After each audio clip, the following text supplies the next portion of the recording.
Hello,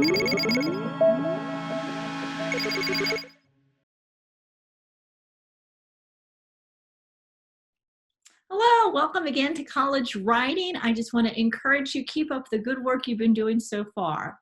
We have been looking at different aspects of college writing. Today we're going to be first talking about finding good sources for writing. Then we'll look at adjectives and adverbs. Then we'll talk about what Turabian has to say about punctuation. Then we'll look at Turabian names and numbers. We'll first start out this particular video together looking at finding good resources for your writing. So what kind of sources are readers expecting you to use? Well, here in this example, the readers are professors at SUM. They want you, first of all, to try your best to consult what we call primary sources. Primary sources are things that are original, things like letters, diaries, manuscripts, recordings, things like that.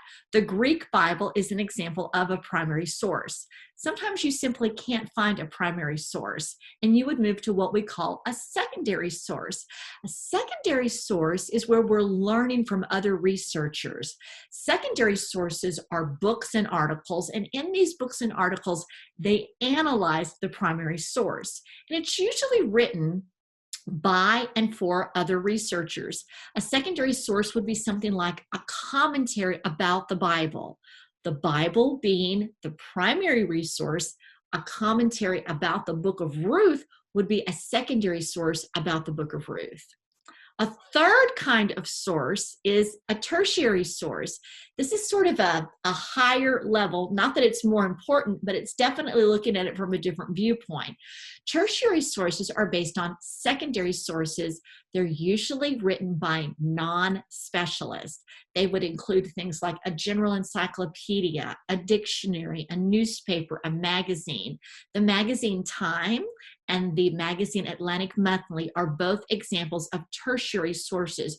They're written for a general audience. So when you're thinking about what kind of sources you're supposed to be using, let me encourage you, when you find a source that you think is really going to be great for your paper, record your sources fully, accurately, and appropriately. Readers will not trust your evidence if they can't find your source. So here's a professor. You've got the speech bubble over the professor's head, and he's thinking, Susie's paper has footnote for this sentence, but the footnote is missing the page number.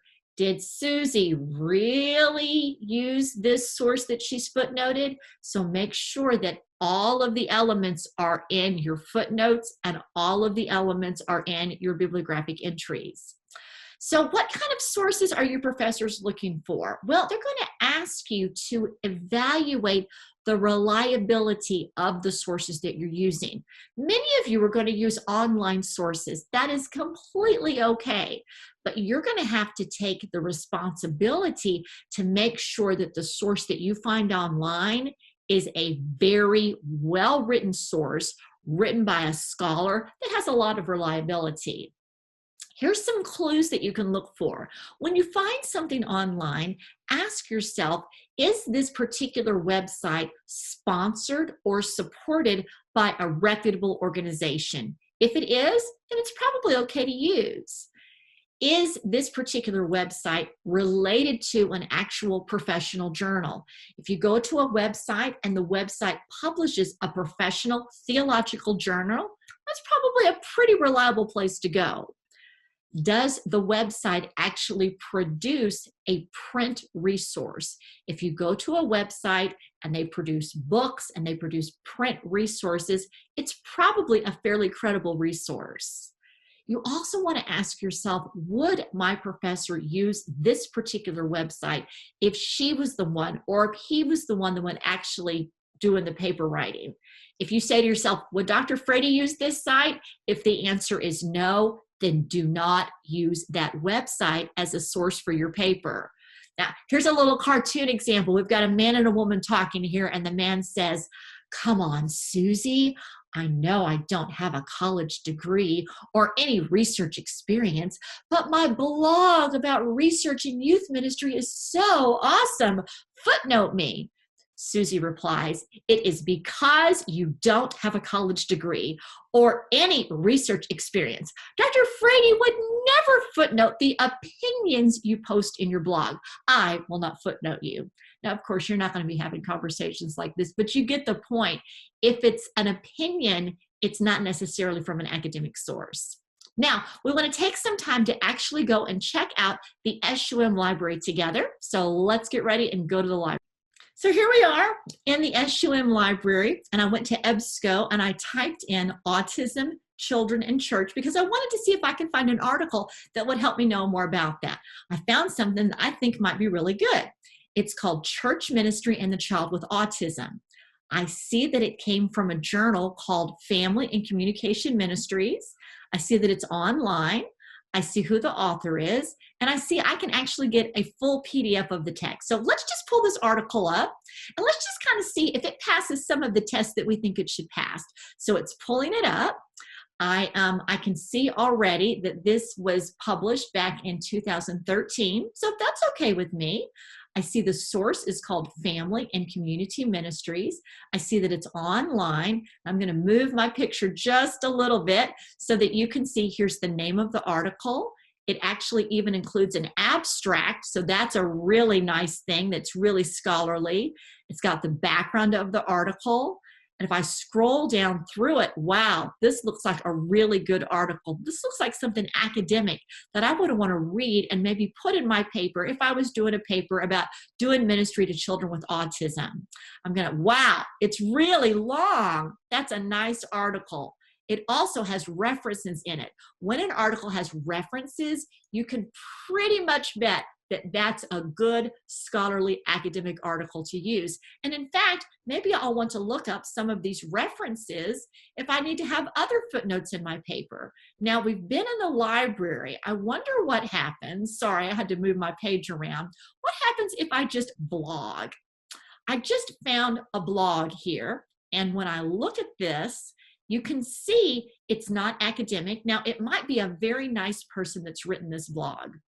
But when I look at this example, it just says it's a blog. It doesn't say that this person is a professor. It doesn't say this person is a doctor. And so this would not necessarily be an academic source.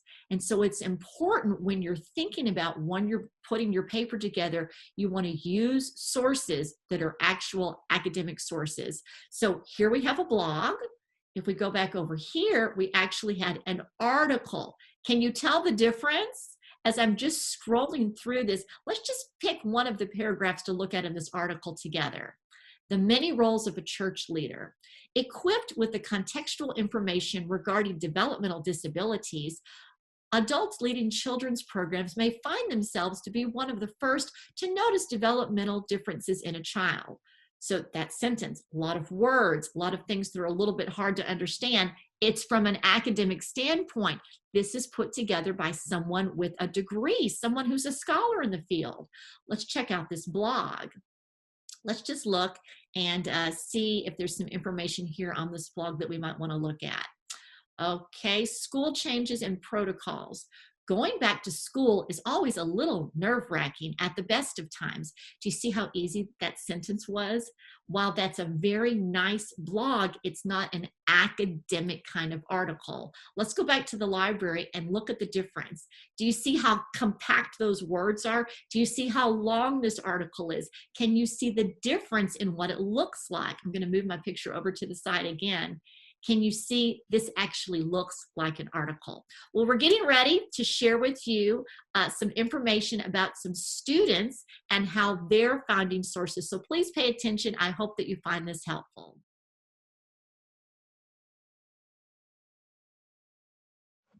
Hey, it's Dr. Frady here with two wonderful students. We have Brenna with us, and we also have Becca, two B's in the same room. So we were just talking earlier about this idea when students write papers in our college writing class and in any other classes at SUM, we really want them to find good, reliable academic sources. So I'll start with Becca. Becca, have you written some other papers for SUM, and maybe tell us a little bit about some of the classes and the other papers that you've written?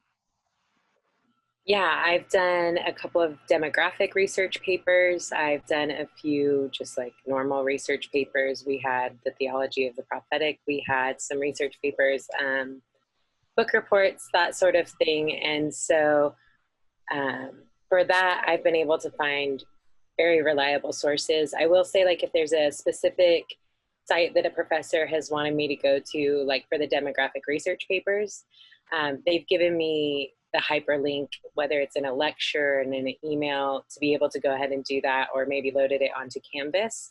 But otherwise, when I'm searching for sources, I typically would go to the sum.edu library, and our, you know, academic deans and stuff like that have given us the passwords to be able to log into all of those sites. So that's been probably the most helpful resource for me.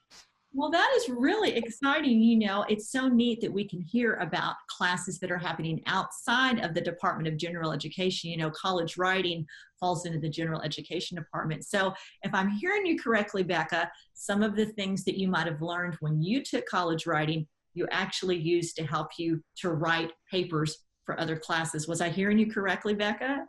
Yeah, absolutely. Okay, great. Well, we'll move on to Brenna. Brenna, I'm assuming that you've taken some other classes at SUM where you've had to write some papers. Why don't you just share some of those stories, and then how did you go about finding sources for your papers, Brenna? Yeah, so other than EBSCO, which I'd like to throw out, that EBSCO also, if you go over to the citations portion, it'll help you write your bibliography entries. So that's an awesome plus for using that. But Google Scholar is also a good source. It's not quite the same as Google. You have to go directly to Google Scholar, and it'll give you a lot more of like books or journal entries, stuff like that.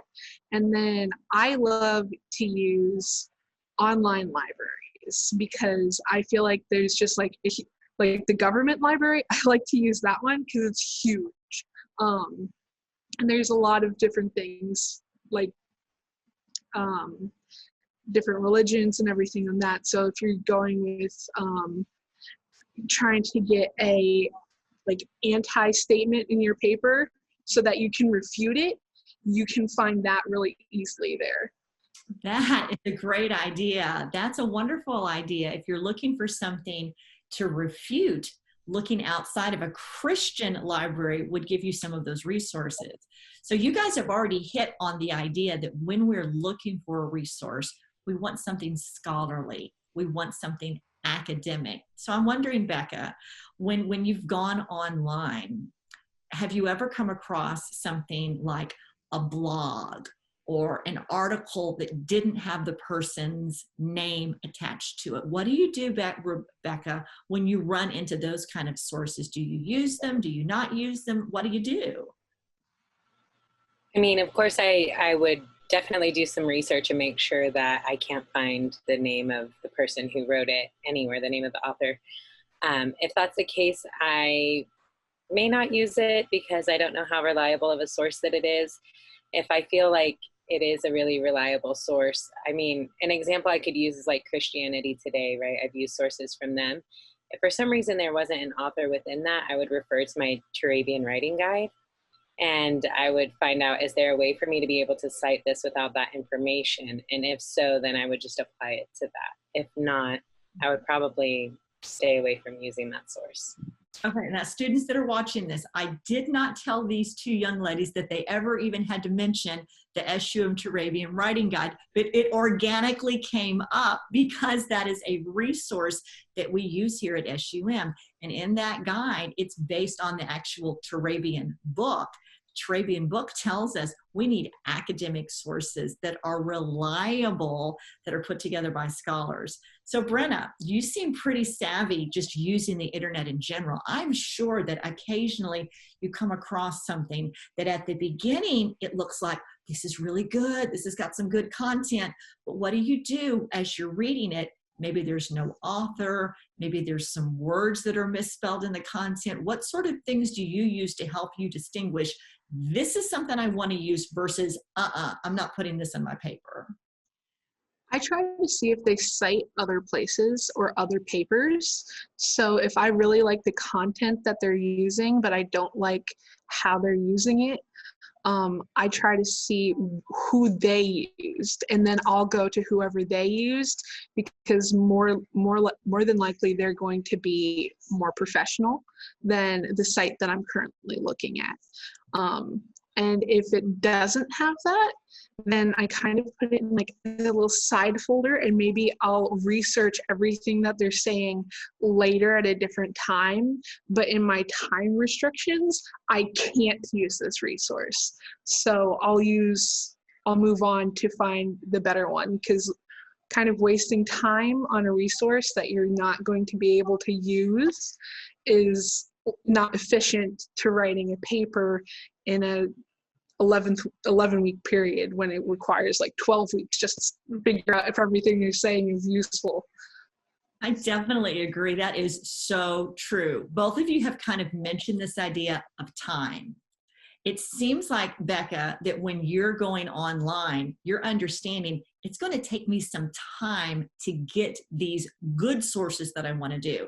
So Becca, for students that are watching this and they're new to SUM, they're new to writing, let's say it's week 4 and they've got a paper due in week 8 or 9.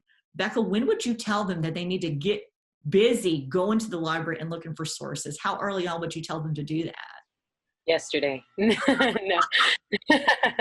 No, I would say get on it. I mean, if you really want to be able to have an ample amount of time to go through your sources, make sure that they're reliable sources. I would say for sure, give yourself as much time as possible, even if it's just like, okay, this paper only needs 4 sources. I'm going to set aside a couple of hours each day to go through, find sources. It shouldn't take you that long. It probably won't, but if it could, and if it did, you would want to be prepared for that. I'm not perfect by any means. I have procrastinated and suffered from that. And there's nothing like worse than the feeling of I could have put in a lot more effort into this paper and knowing that you just didn't give it your all. So I would say get on it. I mean, it's not going to hurt you. It's only going to help you. Oh, I love that. What about you, Brennan? What advice would you give new students? Maybe they're not used to using the library. They've got a paper coming due. They want to find appropriate sources. How do you manage your time, Brenna? So I've noticed a lot of times teachers will put the amount of hours that you need to put in for this particular portion of the grade. So like this is worth 2 hours worth of your credit. Well, if you put in any more than 2 hours, it'll probably be really good, but it probably isn't going to be energy efficient to your time in the class or anybody else's class that you're also taking. So that's kind of how I put it. Like if I'm going above and beyond, great, but is it actually helping my stress levels here?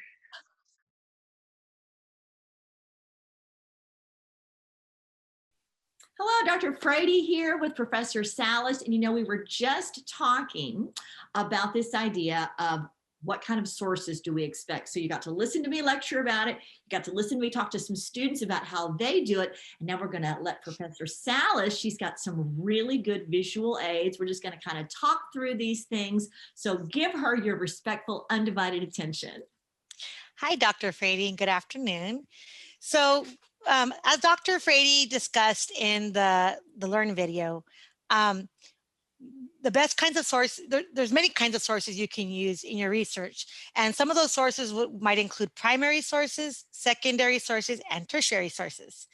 And so I wanted to go through some of those today because, even within, schools of theology and at our college, we're going to be writing using different kinds of sources, even historical sources. So I thought I would share some of those today, and maybe we could talk through that together and look at what kind of sources are these and how they can help make our research stronger.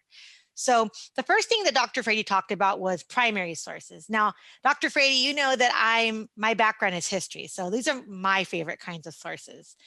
The sources I'm going to use today are from American history. Obviously, there are primary sources within every discipline every type of history, but these are the ones that I chose for today. So this first one is the Declaration of Independence. And this was published on July 4th, 1776. And just a quick background, in the US, the American colonists, they declared their independence from England using this document because we were part of England at one time. And so this document right here, it's from that time period. So if I'm a historian or a scholar and I'm studying the events of that time period, and maybe I'm learning about how, or what are the events that led up to the colonial independence movement, then I might want to look at something like this. And this is a primary source, and it's the words from somebody actually living during that time period. I think I saw the movie about this. Nicolas Cage goes and he steals the Declaration of Independence. Yes. We need to go and steal this actual original primary source. Is that what we're supposed to do? No, absolutely not. Opposed to stealing. Absolutely not. And so, I was actually discussing this with I teach middle school. So I was actually discussing this with my middle schoolers today, that there are limitations to using primary sources. You don't have quick access to them. You definitely sometimes have to go to other countries to view the primary sources. You might have to go to a museum, and even at a museum, they're not going to just let you go and touch the document. It'll be behind glass. And even if you were lucky enough to be able to see the document for yourself and hold it, you'd have to wear gloves. So there are definitely some obstacles to getting a hold of these. But what's so awesome, Dr. Frady, is that we have the World Wide Web at our fingertips. And many of these are published on the web for you. So, and there's even some websites where you can actually zoom in on the document and see every little bit and detail of that document. So this is just one of them right here. This is for the Declaration of Independence. We have another one here. Dr. Frady, do you think by looking at this information, do you think you could determine if this is a primary or secondary source here? Let me think about it. It says it was published in 2016. It says how to read the Constitution. I'm going to guess that this is probably a secondary source because I think that this man wrote about a primary source. Am I right? You are absolutely correct. So this person, it was published in 2016. And if you just compare this date, especially with the date, like, for example, that our first source was written, you'd understand that this man couldn't have possibly been alive during that time period. So he's probably done studies of his own. He's probably a researcher, and he studied the Declaration of Independence, and now he's written his own book about it. But his book would be secondary because he was not present at the events that we are studying. So excellent job, Dr. Frady. Thank you. He'd be really, really old if he were still alive today. Definitely, he'd be very old. So the next document it's actually, this is the actual document where we get 2 Corinthians 11:33, 12 through 9. Now, I don't know if you know this, or if some of our students know, this is a scripture where the Apostle Paul talks about how a messenger from the enemy, or the messenger from Satan, was sent to bother him. And he asked the Lord to remove this obstacle in his life. And the Lord told him, my strength is sufficient for you. And my grace is sufficient for you. And he talks about my strength is made perfect in your weakness. So this is the actual document where we get that from, that we use to translate and put into the Bible, which is our New Testament. So this is definitely a primary source. You would not have access to this. If we tried to touch this, Dr. Frady, they would probably, kick us out of the museum and wouldn't let us go in there anymore. And plus, I don't know how to read this. This is written in another language besides Absolutely. English. So absolutely, if I use this, I'd have to get someone to translate it for me. And that translation has a whole other way of citing it into Arabian. But this is a great scripture. Thank you for showing that and sharing it. Absolutely. So definitely, and a language is another barrier. When you're looking at primary sources, if it's in a different language, like you said, you would need a translator. Okay, and then our last one here, this is the title is 2 Corinthians, an exegetical and theological exposition of Holy Scripture, published in 1999, authored David Garland. Dr. Frady, do you think you could figure out what type of sources is? It's a little bit more complicated than the first few. Is it the primary source? Because David Garland was probably alive when 2 Corinthians was written. No, it would not be a primary source. In this case, this would be a tertiary source because this it's almost like we talked about in the video, in your video, encyclopedias, things of that sort. It's written by people obviously who weren't there, but they're using usually it's a collection of works. It's definitely a collection of works that they bring together in this in something like this, where you could use to study, Second Corinthians. So yeah, and these are great because I know, for example, when you have commentaries, sometimes they'll invite multiple authors to contribute. So it's not just one author. And so it's, very powerful source as well to use in our research. And I encourage students, feel free to use online commentaries that are in print. We want you to try to find the original source when possible. But as Professor Salas said, sometimes you're going to have to wear white gloves and travel to another country. And we're not asking you to do that. But when you can, find that primary source. And Dr. Frady, I don't know if you know this, but I worked at a museum for 2 years. So I got to hold it was an American Civil War museum, but I got to hold these documents, and they were so old, but I had to wear special gloves. So, wow, that's awesome experience. Yeah. Okay. And then again, here's another one. So I think we have enough examples there, but these are just another example of a tertiary source. And these are great sources, again, to use in your research. This one's a little bit older, but in this case, I believe the information would still be very relevant. There's probably more up-to-date encyclopedias, but this would still be relevant if I were doing research. And when you're using that tertiary source, it can be where you start and you're trying to learn about what is this topic about. And that can lead you to secondary sources, which can lead you to primary sources sometimes. Absolutely. And I want to note something that was really important that Dr. Frady said.